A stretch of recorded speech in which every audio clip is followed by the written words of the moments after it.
The dawn of civilization. Primitive. Dangerous. Exciting. The handwriting is on the wall.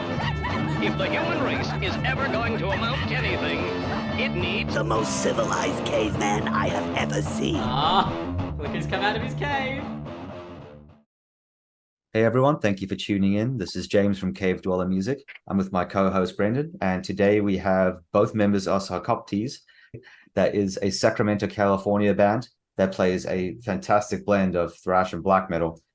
We've been fans for a while, so we really appreciate you taking the time to come on the show. Thanks for coming on. Thanks for having us. No problem. Yeah, thank you. Anytime. For anyone who doesn't know your work or your music, do you want to tell us a little bit about yourselves, what you do in the band, and sort of what the band is about? So we're a two-piece band, always been studio-based up to this point. Things may change in the future, but for now, I do all the guitars, the bass, the keyboards. Gar does all the vocals and the drumming. On the new album, I got a guest lead guitarist to do a couple solos because he's infinitely better than me, and those solos really enhance the songs quite a bit, in my opinion. Yeah, Nice. Yeah, it showed. It was fantastic. Yeah, well, I'm Garrett. I go by Gar sometimes. That's an old nickname that Sean remembers. Yeah, I'm the vocalist and the drummer. I do these things separately because they're both really hard to do in this band. Yeah, it's a good time. I'm glad to be in it. Awesome. And before we go into your new album, we just wanted to thank you initially for contributing a track to our mental health charity sampler. It means a lot to see musicians coming together and actually supporting a cause that's that important. So thank you. You're welcome. Thanks for having us. Of course. Yeah. It's a killer track too, man. Yeah, definitely. It's opens the thing up with some real power. The Trenches is the song for anyone who hasn't heard it yet. Absolutely fantastic song from the new album, which is titled Prayers to Oblivion, and it is the opening track on that album as well. So do you want to tell us a little bit about the release? Obviously, it was through Transcending Obscurity Records, who Brendan is probably the biggest fanboy of that I've met. Yeah. I love those guys, man. The roster's immense. It's amazing. Yeah, they have an enormous roster of bands. Anyway, I met Kunal because he actually did some promotion for our first album, Songs and Dances of Death. So I got in touch with him on Facebook and kept in contact. And then after we recorded the Plague Hymns EP in 2017, I sent a band submission to him and he got right back to me. So we went with him. He signed us for the EP and a full length. And both have come out now. That's fantastic. I want to ask a question, just going back a little bit before we go merch forward. that gets lined up with all that. Yeah, the quality of the merch is quite impressive, and there's quite a variety of it. I'm pretty amazed at all the different kinds of things you can buy. I was mostly just expecting a T-shirt. Right. Yeah, they always go over the top. It's awesome. Definitely, and for a band of our size and where we're at, and we don't have any particular goal other than to just do the best we can. It's really nice to see what high quality material, and even the releases themselves, the CD, the time taken for the detail on the boxes themselves. It's nice. You can tell he's a fan, and you can tell he cares about the quality, and his fan base cares too. So it's good to be there. Yeah, that's great. Where did you guys come up with the artwork for your albums? Which one? The newest one or in general? Well, all of them in general. But yeah, the newest one, but all the other stuff is really cool too. So the newest one, Kunal at the label actually recommended I contact Adam Burke about doing the artwork for it because he thought his style would work well with our style of music. And so I initially just went into his database of existing artworks that were available for license, paintings he had drawn that no one had used. And this was actually my second choice because I saw another one first that I really liked. I showed it to Kunal and he was like, it's good, but it's not quite right. And so I dug a little deeper and then I found the second one. I said, what about this? And he said, yep, that's the one. And I have to agree with him because the cosmic background with the skull superimposed, it really does kind of reflect in my mind, some of the underlying themes of the song's lyrics. Yeah. So lyrically speaking, you've always had quite a range going through like history, warfare, all that type of stuff. What's the source of the inspiration for your lyrics? Is it a personal passion or? I think it's just a general interest, just reading books and watching films, documentaries, and being interested in learning. And then when you want to do music of a serious caliber, you have to have lyrics that are also kind of serious. It can't just be about partying or whatever. I mean, you can do songs about that, but it wouldn't quite work with the kind of music we're doing, Yeah, the pizza thrash lyrics. I mean that's totally appropriate, but not for what we're doing. Yeah, it's like you're not going to have those lyrics with like a depressive, suicidal black metal album or something like that. It make no sense. I mean, I'd like to see it done just out of curiosity, but I don't know how well it'll be received. Would you say sort of that not just your sound, but your overall focus as a band has shifted as your albums have progressed, or do you think you're kind of on a linear path of sticking to the same sort of stuff? I look at each new recording as a refinement and a slight progression of what went on earlier. Mm-hmm. So I feel like this second album is sort of the culmination or the refinement of where we started out at. It's like the best version of what that was supposed to be. Awesome. And I think the next thing we do will be a small progression from where we're at. I don't think it's suddenly going to drop into techno out of nowhere. It'll still be stylistically similar, even if there's some new elements in it. Right. Not going to pull in over. Right. I don't think we're quite that diverse. I'm really hoping we do divert into techno, but that's just. But no, I mean, I'll say as the drummer, I'm always trying to refine my craft itself. So while the music is progressing, and I agree with Sean, kind of refining the intention that we started with and then kind of culminating with Prayers to Oblivion. My job on the drum kit is, also kind of growing, and I've tried to really grow through each studio session to be able to come back in and do better. And I definitely feel like we hit some high marks that we were shooting for a long time with Prayers. So yeah, I would agree. It definitely shows. It's there. Yeah, it's so thrashy, and it's just like, but it's like epic and atmospheric too. It's like, it hits all the benchmarks for me. Like it's awesome. I love songs that have like craftsmanship. That are more than 5 minutes. Like give me something, show me what you got, and you guys nail all your albums are like that too. They're all just there's a lot of craftsmen there. I like it. I don't think the blending of styles, like you mentioned, the overt thrash elements with the atmospheric black metal was really kind of thought out. It just kind of happened, Yeah. Even when Gar and I first started jamming, I think the intention was let's just be a black metal band.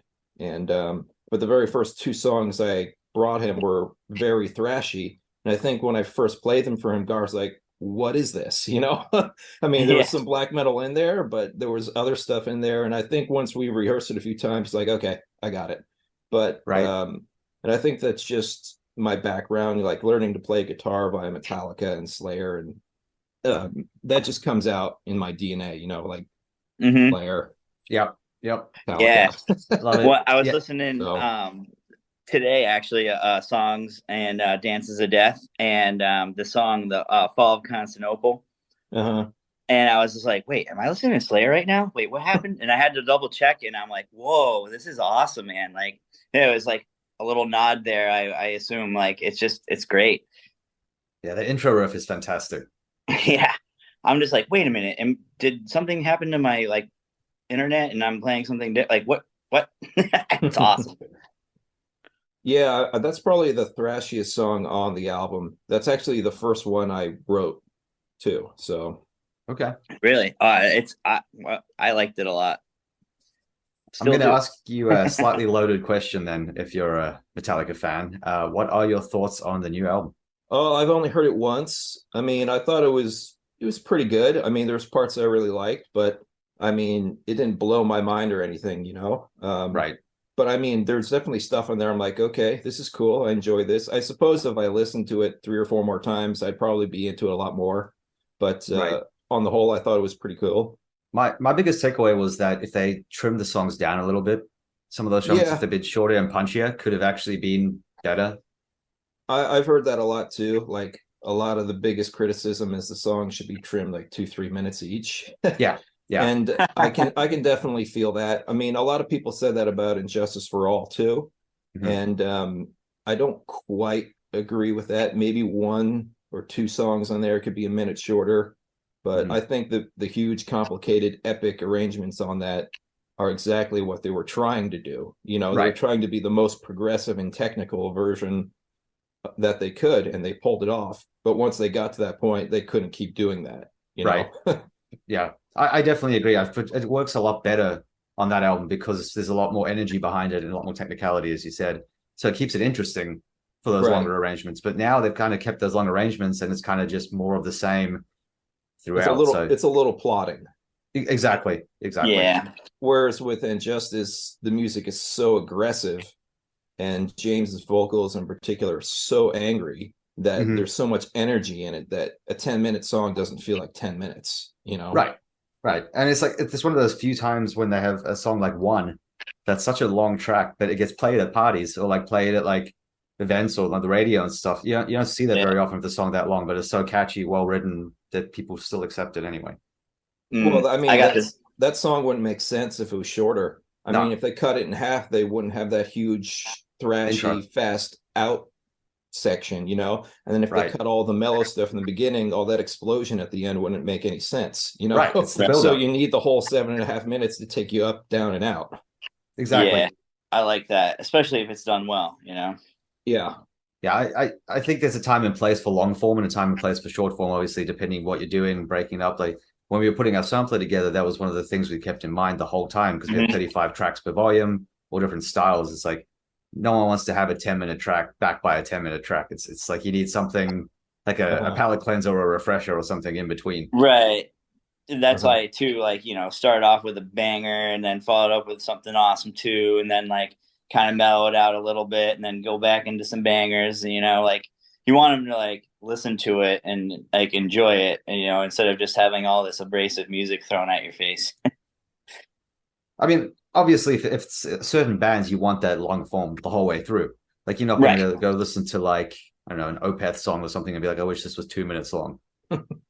Moon Sorrow, something like that. They need 10, 15-minute long songs. Right, exactly. And then you don't want 15 minutes of grindcore. That's nonstop from start to finish because you get a migraine. 2 minutes. Exactly. That's right. Best suited to that time frame. Sorry, there's a connection issue there. I lost you guys for a second. I'm here. Cool. All right. Nice.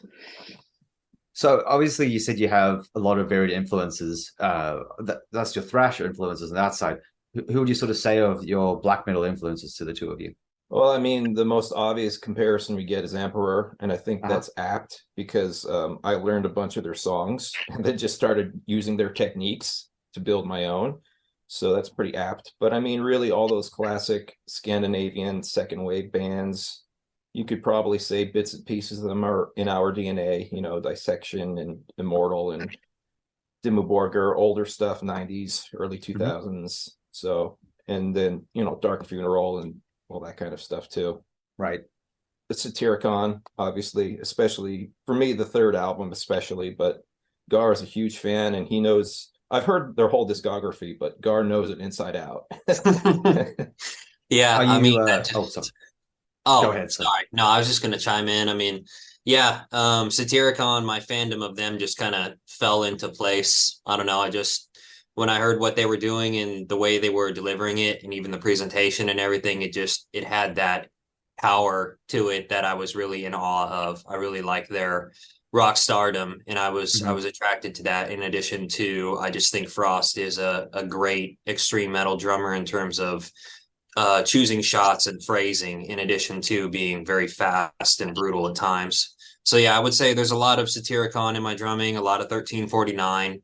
I don't really love a ton of just relentless blast beat bands, but there's something about those CDs, especially Hellfire 2005, that was just a big impact on me as a young drummer. Suddenly I hear this and I'm like, how is this even humanly possible? And yeah, it was sort of part of my early blast beat addiction and the chase that I went on myself. So I try to bring a lot of that in. And then, yeah, a lot of Emperor too. And I mean, I'm into a lot of Gene Hoglan drumming and a lot of OG metal drummer stuff as well. And just choosing shots. I mean, Dave Lombardo, even, I mean, you got to know him and you got to know why it's exceptional. And then it really helps me when I then try to come up with parts for what Sean writes, So yeah, I would say those are the major influences. Awesome. Where did you go ahead. Oh, sorry. I was going to say, who inspired you vocally? Yeah, probably a ton of Dimmu Borgir was my main just fascination with extreme metal vocals. I'm also really into Pete from Hypocrisy. I love his highs and I love his delivery. He knows how to make a song extremely catchy without making it sound cheap or cheesy. And he's like a master of the metal ballad, in my opinion. So he's a big influence to me. There's a lot of Cradle of Filth CDs I like. I think one of the reviewers called me Hardcore Danny Filth, which I kind of laughed at. That wasn't like something I was shooting for. And I've also decided over the years, like I have to sound like myself because my voice box is mine and not someone else's. So I have to play this instrument vocally. But, influence wise, I take a little bit from, those guys. Trying to think if there's any other major influence. Not really coming to mind, but yeah, Peter definitely, and Shag, good old Shag. So, I was just going to ask before with the Satyricon stuff. Are you one of those people that is old discography or new discography, or do you like the whole thing? Yeah, so they have, they have some divisive CDs, right? Like Rebel Extravaganza really split the herd, and a lot of the old OG extreme guys are like, "This is trash," and they picked up new fans. I kind of look at it like I actually admire Sater's management of his band and the way he went. The way he went. Yeah. Because I just, that decision to try to take a band in a direction that maybe not a lot of other black metal bands can go, and then to do it well and to kind of embrace the black and roll transition and then send that far and have success with that. Because he'll always be the guy who wrote Nemesis Divina, and they still always close with Mother North. So whether or not you like the fact that they played Now Diabolical in the set is irrelevant to him, And last time I saw him, he was in a nice tour bus. So, I respect all those pieces. And yeah, I don't have any problem with any of the discography. And as actually the later stuff, I think has a lot of tone in each of the instruments, and especially on the drums, a lot of rich acoustic tone that you can get into. So, it's a new flavor. It's cool to see guys who were only one thing expand and do well. So I like the whole thing. Great. I love that answer because I'm the same. And I honestly think that Now Diabolical and the self-titled 2013 were like two of their best releases. Like that 2013 album, I understand why it was self-titled because it's kind of like a combination of all the progress they've made since Nemesis Divina through to that point. Agree. And I loved Phoenix. I thought that was one of the coolest collaborations ever. I listen to that song on like a very regular basis. Yeah, I think, and Sater talks about it too. He's a bit of an audiophile, so he loves to listen to instruments and just play with tones and get inspired by that. And so using a clean male singing vocal as a melody inside a song that still has double bass, and it's very hard to pin down overall, but still super Scandinavian feeling and very authentic to, I think, him as a writer. And so, yeah, it's a nice piece to have in the library. I would actually love to have a whole collaborative album between them, just because I thought it was so unique and interesting. Because Savit Hoyam is amazing vocalist. The stuff that he did with Madrugada was, I mean, I got into that band because of that track, and they have a fantastic discography themselves as well. Yeah. I think there is more room in metal music for variety than people give credit. I even think Sarcoptes gets an occasional criticism for like, oh, I see this is what black metal is now. And it's like, okay, it's just, there's some different things. It's fine. I'm just a musician. I like Yeah. to play, and I definitely believe in quality. And I think if there's inspiration and you're writing something unique and original that emotes, then go for it. So Yeah. Black metal is such a broad genre that there's room for everyone. There's so much space there to push into other genres, and it's a style of music that's always kind of embraced experimentation and boundary pushing. And I think that's why you have so many subgenres. Like you have the jazz influences nowadays. You've got like the atmospheric stuff, folk. You know, it all industrial. I think Thorns is a masterpiece, but anyone that kind of limits black metal to saying, "Oh, this is what it is now," they obviously haven't been paying attention to the genre from the start. there will always be sub definitions, and if you're trying to be something very specific, then you'll have to lean into certain tropes. And I like it all. I like the extremely monochromatic, just hissing noise stuff, and then I also like the complex operatic and everything in between. I'm always listening for show me something new, give me that feeling. So right, yep. I'm the same. And anyone that, I mean, this is a discussion I'd like to have with you guys, because obviously you bring a lot of different influences. You have longer format songs. Do you think that there should be a balance of someone's musical repertoire of both big brain stuff, like that sort of more complex influence stuff, and then stuff that's simplistic but just done well? I got to step out for 1 second. I'll be right back. No problem. Okay. Go ahead and keep going. I was going to actually have him answer that question. We can pause it up. We can hold off. Yeah.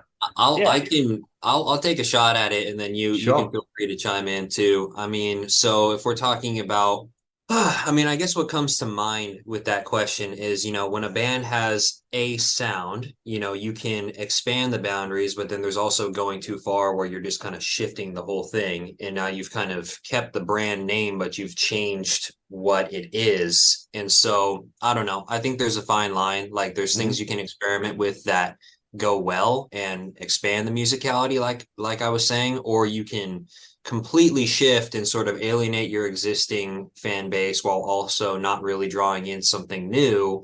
And then that can be a miss. I'll hear new material and I'll think, I think this should have been a new band. This should have been called something else. But right. I mean, go ahead, please. Well, I was actually asking more from the perspective of a listener than a musician. So as a listener, would you say that it's better overall to have a balance between that more complex artistic stuff and then just stuff that's traditional, done well, enjoyable to listen to, that you like? Or do you think that people are fine to lean one way or the other? Yeah.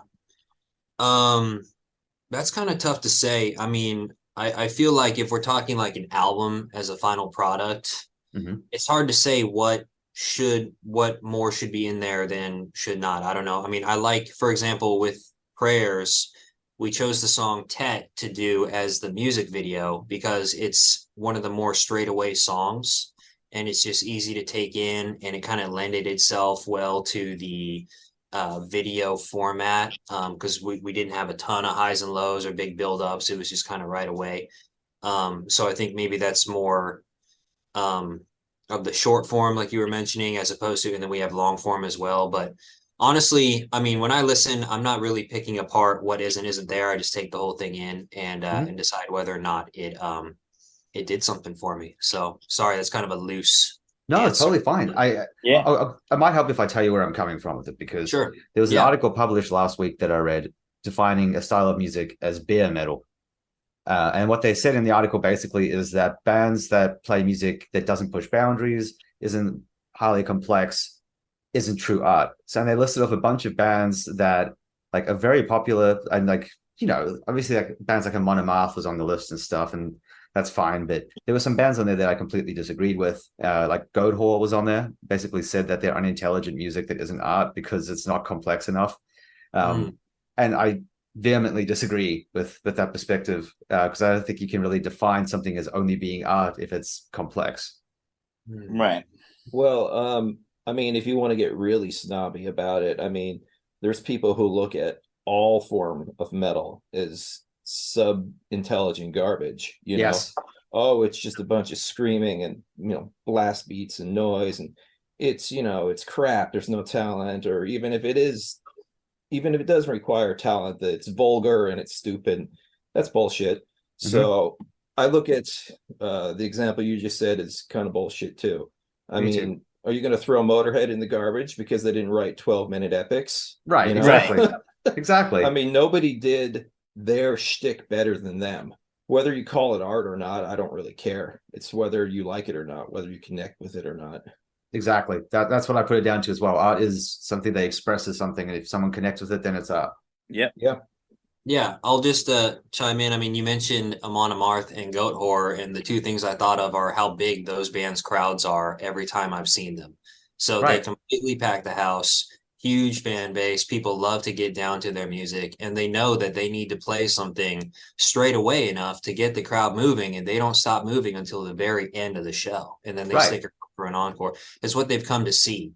So, and then knowing a bit about the players in those bands, I know they're highly skilled and I know that they're capable of very complex stuff, but they intentionally create a sound because that show has, you know, there's a reason why you go to an Amon Amarth show or a Goat Horror show. You're going to pit the whole time, and that's wonderful. Exactly. So, I'm the same with like shows that I go to. Like I'm going to go to a certain show with the expectation there's going to be high energy, people are going to be moving. Then there's other shows I'm going for the atmosphere and to watch someone play technically. And I think people are aware of that before they go to the show, you know. So there's a time and place for all of it, and you as a listener get to make that choice. Right. I mean, not every meal needs to be a 4-course meal. Sometimes you just want beef jerky, you know? Exactly. Right. Great analogy. There's nothing wrong with that. Just so long as you know what it is, you know? Right. Yep. Yeah. And if you want to use like a beer reference, you don't always have to drink an IPA. You can have a lager sometimes. Right. Brendan, speaking of that, might be a good transition to some of your questions. No, you're good. Where are your guys' favorite local venues to go catch acts in your area? Like little hole in the wall areas, like where local bands play, or like your favorite. And then you gotta probably have a least favorite. You're like, oh, I want to see this band, but this venue sucks. Go ahead, Gar. You can lead.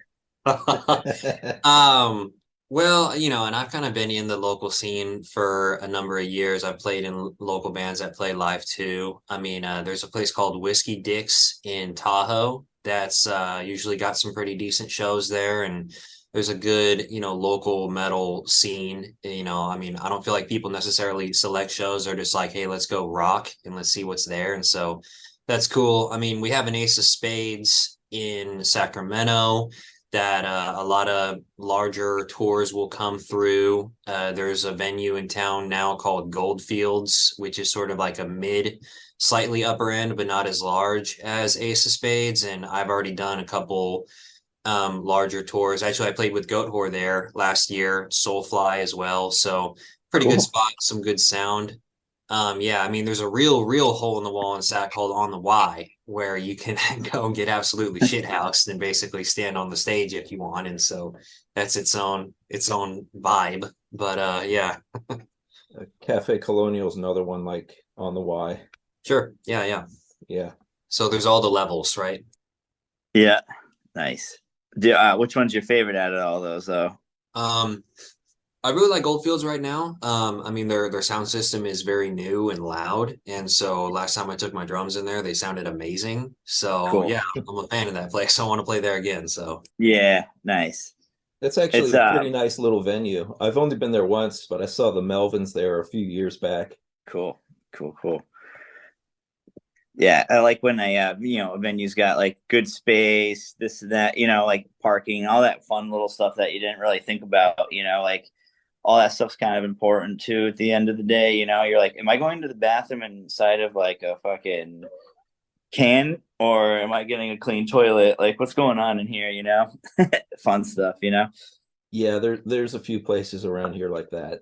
Where have you been, Brendan, with a venue had a clean toilet? I don't think I've ever experienced that. The only one I went to, I showed you a picture. I put a sticker on the toilet. Yeah, that's right. You actually took a picture. Because I said it was literally the cleanest toilet I've ever seen at a venue, and I put our sticker on it. If the toilet has a door and a wall, I'll take that as like a nice venue sometimes. There's some nice venues in the Bay Area for sure that I've been to. The Regency, I think I saw Behemoth there, and Cannibal Corpse, and the Fox Theater. I saw King Crimson there. And interestingly enough, I'm seeing the Melvins and Mr. Bungle there this month. So that's actually a really great theater. It's an old theater from like the 20s that they refurbished, and there's these giant Buddha-like statues flanking the stage. It's nice. It's a great place. Hell yeah. That's awesome. There's a venue in San Diego you may have heard of. It's kind of famous. It's been going for like 30, 40 years or something, called Casbah. And the men's toilet, you come in the main door. There's like another place where a door should be, that's been taken off, and the sink's there. But behind that is a toilet and a urinal in the same room. And so there's no door. So someone just comes in and starts using the urinal while you're sitting on the toilet. It's really weird arrangement. Yeah, shitting at a venue is always a risky endeavor. So Oh, you always got to go before you go. Yeah, avoid at all costs. Yeah, man. I find that Starbucks, there's never a Starbucks too far. So Yeah. If James and I were gonna swing by, where are we gonna go eat some good food? Well, in my neck of the woods, there's two really good restaurants. There's Diego's, which is like South American food. So it's similar to Mexican food, but it's different. So that's the best way I can describe it. And then there's another place, Pinoy Bistro. It's Laotian food, and it's similar to Thai food, but it's different. So if you like Thai food, it's an easy transition. Nice. They can crank the spice up really hot. Oh yeah. What do you normally get from there? They have these this rice noodle dish called Crying Tiger noodles. Mm-hmm. That's great. I always get that, and then all the other dishes change around there, like fried rice and whatever. Awesome. Yeah. I spent like a month in Laos, so I got really into Lao food. It's fantastic. yeah, I want to go there. I haven't been to either of those. Yeah, they sound great. Yeah. Well, next time you're up here, let's go. Hell yeah. I know. I gotta go. I want to get out there. Gotta visit James, and I have some family in Apple Valley, so that'd be cool. I'm due to get out there. Yeah, I'm kind of that it for questions. Sweet. Okay. I've got a couple more for you guys in that case. Yeah.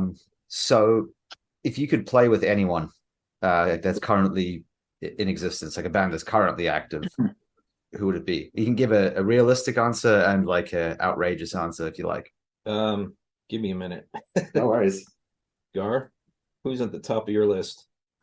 Well, I mean, I kind of already mentioned some of my favorites. I actually saw Hypocrisy last year in Berkeley, and they totally blew the roof off, and it just seemed like it'd be a fun show. I mean, it would be a crazy, larger than life experience for me to open for them and to, have them even be in the same building while I'm performing live.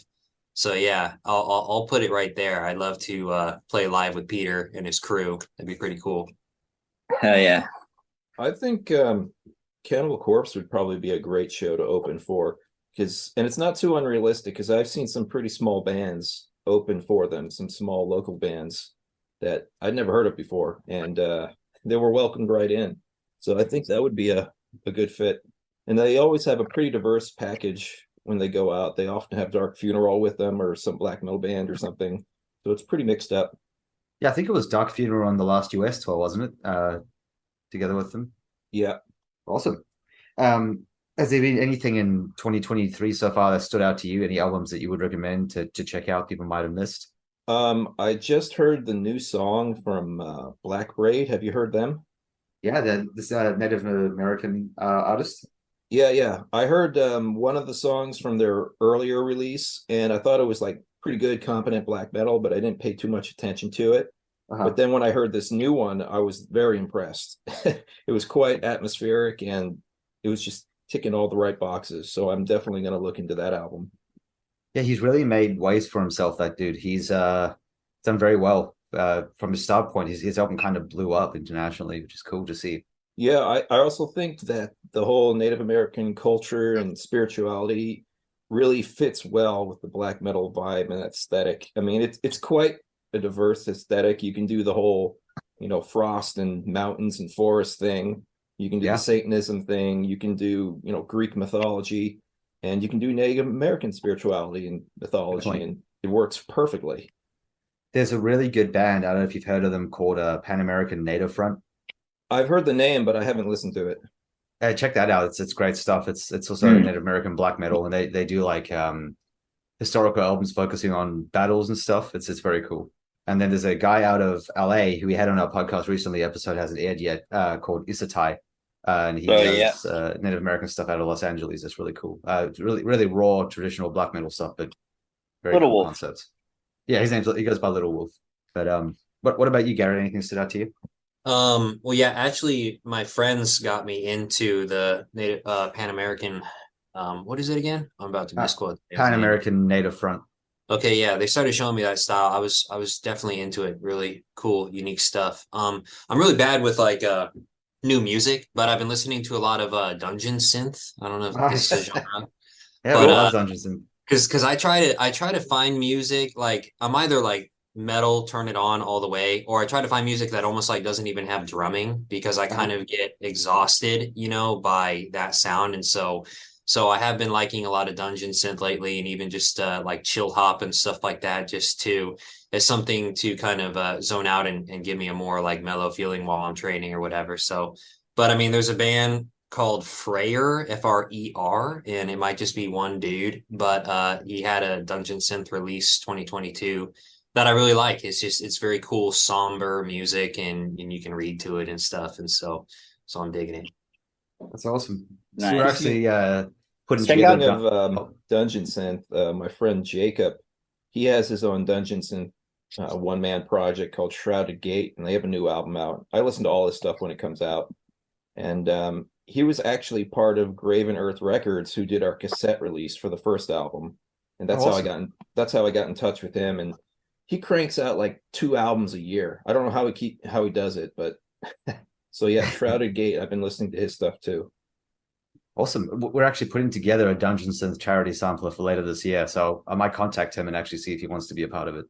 Yeah, he's been on like 3 or 4 compilations that I know of. Oh, great. Awesome. Well, Yeah, I guess I have 2 more questions for you then. One is sort of a tricky one. It's going to put you on the spot a little bit, but it's a fun one. So if you were stranded on a desert island and you could only take 3 CDs with you to play on a solar-powered Discman until you were eventually, hopefully, rescued, what would the 3 albums you would pick be? Oh man. Well, the thing with this is every time I would think about this, they're going to change. Yep. You know, Yep. like answers I are know going to mine's change. changed all the time. So like 3 out of every single genre of music possible. Yeah. I mean, I could say Master of Puppets. That's one of them. You know. Okay. I would probably say like a CD of Mozart's later piano concertos, like 20 through 23 in particular. That's actually some of my favorite music ever, not just the classical, cool. But especially his later piano concertos. I could listen to those endlessly. They never get boring for me. Bit of a wild card that you might not expect. I'd probably throw in Purple Rain. I probably have like 5 copies of that album. That's a great album. Honestly, that's a classic. It is. It's such a diverse album, and it's so iconic for that time. And I grew up in the 80s, you know? Right. So I heard all that music growing up as a little kid. So it's in my DNA too. Yeah. There's a local band around here, and they do like a funk night, and then they'll do like Prince night, stuff like that. And they turn it all into like crazy wild funk and stuff like that. It's cool as hell. Yeah. I love the 80s funk sound, which is pretty heavily influenced by Prince. I mean, some of the other big groups of that era were basically Prince ghostwriting for them, like The Time. So his DNA is all over 80s funk. But yeah, I love all that 80s Prince stuff, early 90s. After that, not so much, but Purple Rain in particular is fantastic. Are you a Parliament fan at all? Yeah, Parliament, Funkadelic, all the 70s funk groups, Earth, Wind, and Fire. Right. Barry White, Isaac Hayes, all that stuff. Yeah. I love that. I love that stuff as well. Like my vinyl collection. Marvin Gaye is fantastic. What's Going On is one of my favorite albums too. So you probably wouldn't know that if you're listening to The Trenches, you know. Right. But that's just a beautiful album. I mean, sonically, it sounds fantastic. The songs are beautiful. The lyrics are just so aspirational. My wife and I wedding song is "Let's Stay Together," Marvin Gaye. I think ours was the Well, the processional after I got married was Queen, You're My Best Friend. Oh, nice. Yeah, Awesome. nice.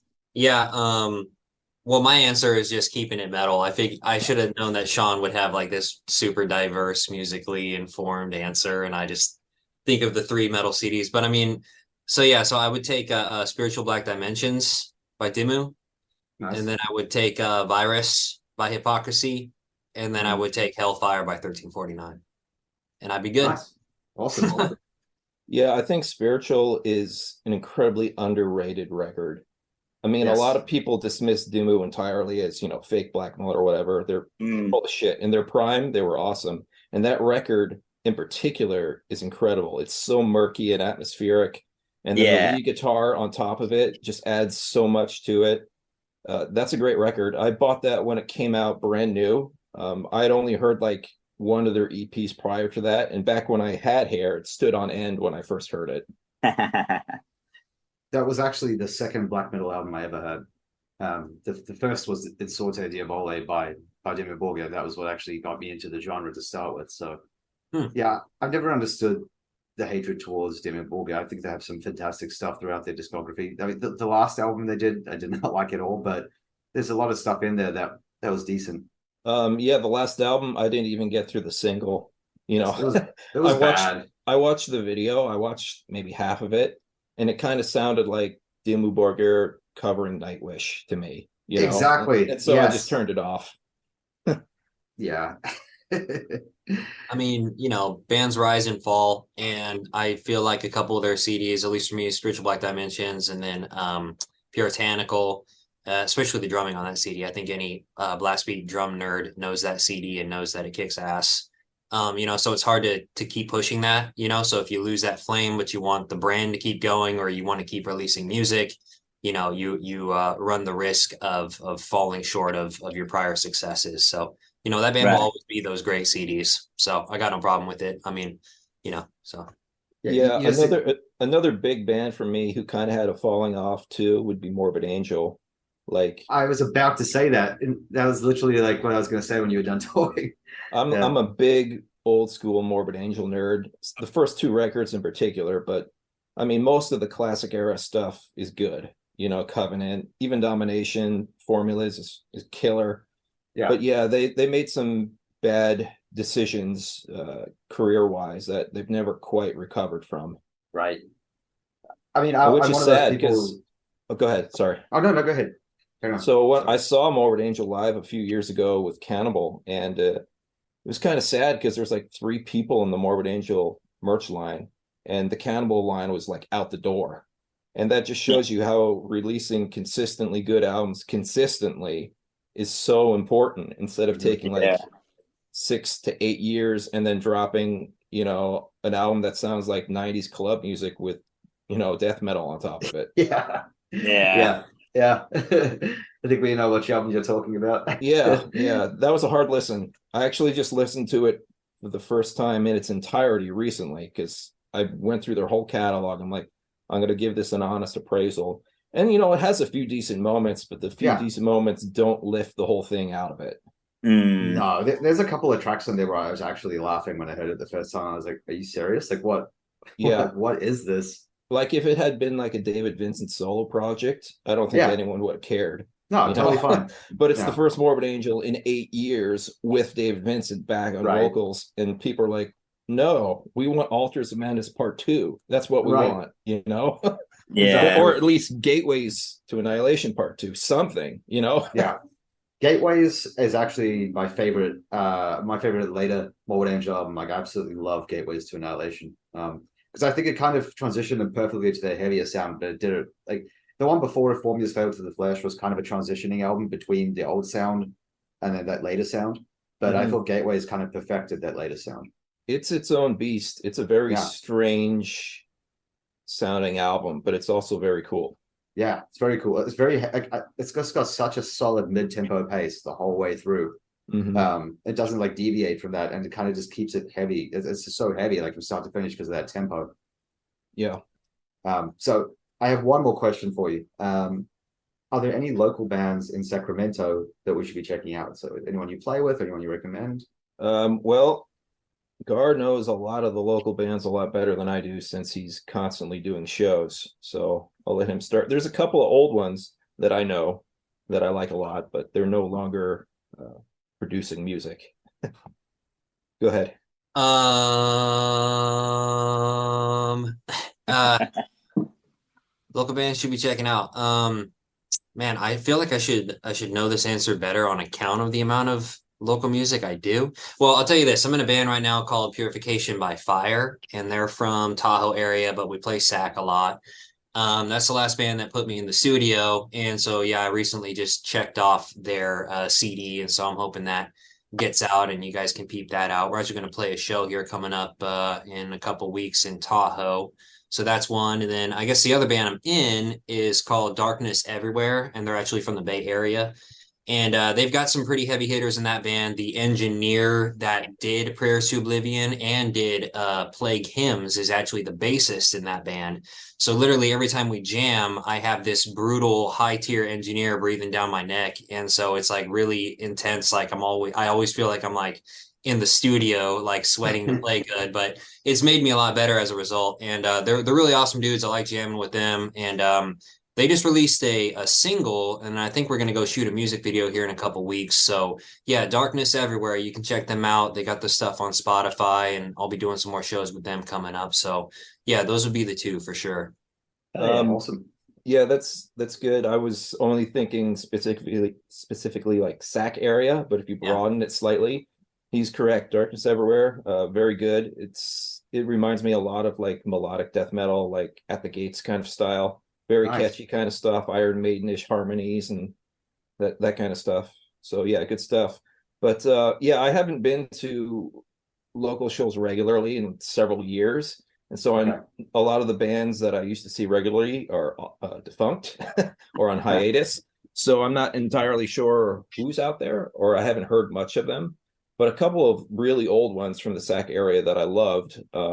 One's called Cypheria. They used to be called Enthroned back in the day, and then obviously their name changed because there's a black metal band called Enthroned who's quite well known.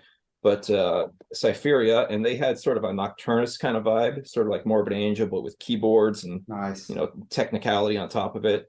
That was actually probably the best local gig I went to, as far as just like how powerful the music was. That was excellent. And then my friend's old band, Pax Mortis, they were an old school death metal band, and they also used some keyboards, and they were fantastic. They were one of the first death metal bands I ever heard.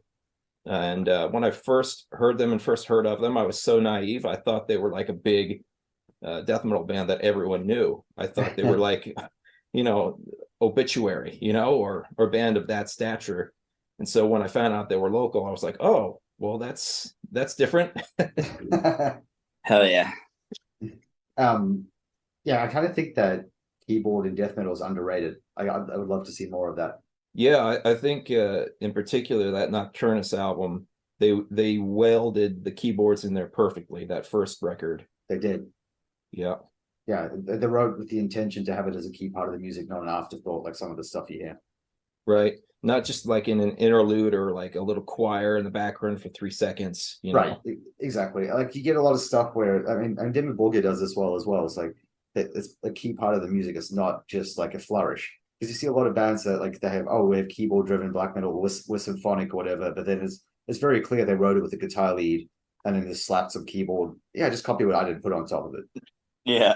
Yeah. When I write songs, I mean, it's almost entirely I'm starting with the guitar, because I think metal music should be guitar driven and riff driven. Like if you don't have good riffs that make you want to headbang, you've kind of missed the boat, Right. And so when I add the keyboards, I only put it in sections where I think it's going to enhance what's already written. And then I know how to layer on top of what's already written. If it gets too busy, it can be distracting from the riff, and it can often come off as really cheesy, Right. So you have to walk the fine line on that one. Well, for me, that's why I could never really get in. I mean, some people might hate me for saying this, but I never got into Flesh God Apocalypse for that reason. I always thought like there was too much going on, too busy with the symphonic stuff thrown on top of the already technical heavy, like a sort of abrasive side. The opera. Yeah, I thought it was too much. I think it's just a bit Or muddled. the orchestra. Yeah, yeah. I like my music like assaulting and like dissonant and stuff, but I just don't think it works in their case. I've just never understood the appeal, but that's just me personally. So I said I had one last question, but I guess I have one more, but this is more to help you guys out. But if people want to pick up the album or follow you guys on social or give it a listen, what are the best places to do all of that? Well, we're on Facebook, we're on Instagram. You can get our stuff either through the Transcending Obscurity Bandcamp or through our own personal Bandcamp. Our own personal stuff has all of our releases available, and the Transcending has the Transcending specific ones, as well as a bunch of merch, like t-shirts and stuff like that. Great. Yeah, Awesome. they're all beautiful. Awesome. Well, thank you so much for coming on the show. We appreciate you taking the time. It was great chatting to you. We understand your writing process a lot better now. And if you do another album in the future, we'd love to have you back on. Yeah, for sure. We're definitely planning on doing another album. I have several songs written, and I have dozens of riffs that are still looking for a home. So It's an enormous jigsaw puzzle of a project, which I have been very slowly picking away at. So I need to jump headfirst and really get serious about it soon, but we are going to make another one. Fantastic. Yeah. Oh, I actually did Hell yeah. remember one thing I wanted to ask you about, the music video. You guys put out a really great music video very recently. Do you want to tell us, like, just before we finish up, a little bit about that? Well, it was filmed at a studio in Oakland, California. The film crew is the same film crew that worked with Gar's other band, Darkness Everywhere. I saw they had done the video for them, and I said to him, why don't we just contact that crew and have them do our video? And so that's what we did. And then we only had two guys initially for for the video, myself and Gar. And Gar's thinking logistically, it's just not going to look good.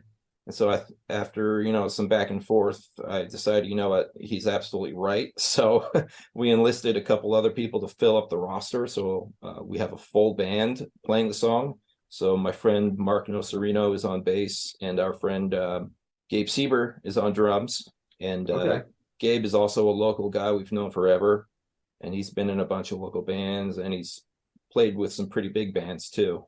Yeah. Gabe's in Decrepit Birth right now. Wow. And he's done Abath as well. But yeah, I mean, basically Sean said it, we were wanting to get some more content out so people could have a little more of us to interact with. And then, yeah, I wanted it to look as good as it could. And so, yeah, we reached out and it was cool to have musicians on this caliber be interested in working with us. And the whole day was really fun. There was a lot of laughs, and it went very smooth, and the final product is amazing. So the crew we went with was very timely. And you can check it out. It's on the Transcending Obscurity YouTube. You can go give it a like if you like it. Hell yeah. Awesome. Well, thank you so much. Again, I appreciate you guys coming on the show, and thanks for the great music. Yeah, it's killer for having stuff, us. man. Anytime. Yeah, thank you. Thanks for picking us. Good luck with the cause on the sampler, and good stuff. Thank you very much. For anyone listening at home, thanks for tuning in, and come back next time for another guest.